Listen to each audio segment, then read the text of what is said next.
السلام عليكم ورحمة الله وبركاته وأنا عبدالغني حاش حشان maanta waxa inoo wada barnaamijkeena sheeko xigmad leh qaybtiisa koowaad ama sheekadiisa koowaad okay videogeena ku soo dhawaada daawasho waxay ahayd gabadh aad iyo aad u qurux badan oo alla joogeeda iyo jaaheedaba u dhameeyay waxaanay ku jirtay xilligii ugu quruxda badnaa uguna wanaagsanaa waqti uu qof adduunyo jiro oo ah waqtiga dhalinyaranimada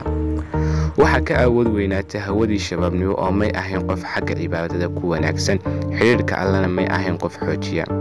xusuusta ay xasuusato allihii abuurayna way ku yareed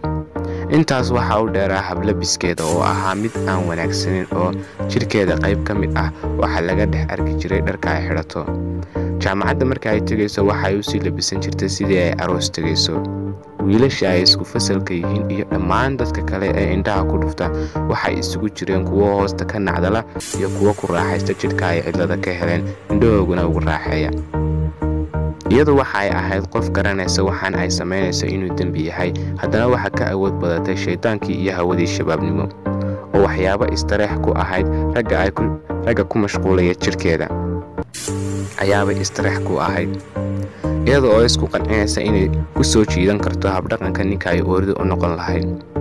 akoonka ay ku leedahay baraha bulshada waxay ku soo buux dhaafin jirtay sawiro aan asturnayn oo dharka ay xidhan tahay mararka qaarkood jirkeeda caadi looga dhex arkayo umanay aaba yeeli jirin sawirada ee maalin walba 5 sawir ayay soo gelin jirtay iyada oo rabta keliyaata inay ku soo jiidato rag fara badan asxaab badanna ku hanato sidoo kalena quruxdeeda ku soo bandhigto isla marka ay sidaas u soo dhigto sawirka markiiba waxa like iyo comment kula yaaci jiray rag intii ugu akhlaaqda liilatay uguna iimaanka xumayd oo ka buuxin jiray sawirkeeda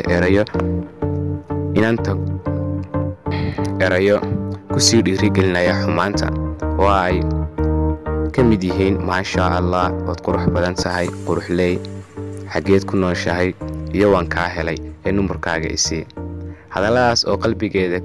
ku sii ridi jiray dhiiranaan iyo inay xumaanta ku sii jirto sidoo kale isku qanciso inay sidani wanaagsan tahay aakhiradeedana ilowda iyo adduunku yahay wax aan la isku halayn karin oo maalin aanay ogeyn ka tagi doonto waxay ilowday xanuunka sakaraatul mowdka xisaabta dambaysa iyo xaqdarrada ay ku sugan tahay waqtigu iskura waxay maalin maalmaha ka mid ah u baxday safar iyada iyo hablo ay saaxiiba yihiin waxaanay weheliye wiilal fara badan oo dhaqan xun qosol fara ka ciyaar heesol dhegaysanayo jaas iyo kaftan aan xad lahayn ay ka dhexdhacayay gaadhiga ay la socdaan xad male waxa mar kaliya indhaha ku dhuftay darawalkii gaadhiga waday gaadhi kale oo ka soo baxay haadkiisa kuna soo beegan dhankooda jiqiiq dam qaylo dheer iyo argagax kadib gaadhigii ayaa galay gaadhi kale dhiigga qulqulaya iyo meydka hilbahoodii dhex daadsan yahay naxdin baa ku dilaysa miriro kadib waxa meydkii inanta farxadda iyo raynraynta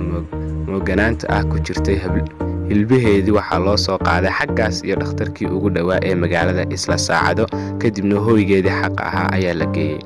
asxaabteedii markiiba waxay soo boostigareeyeen allaha u naxariisto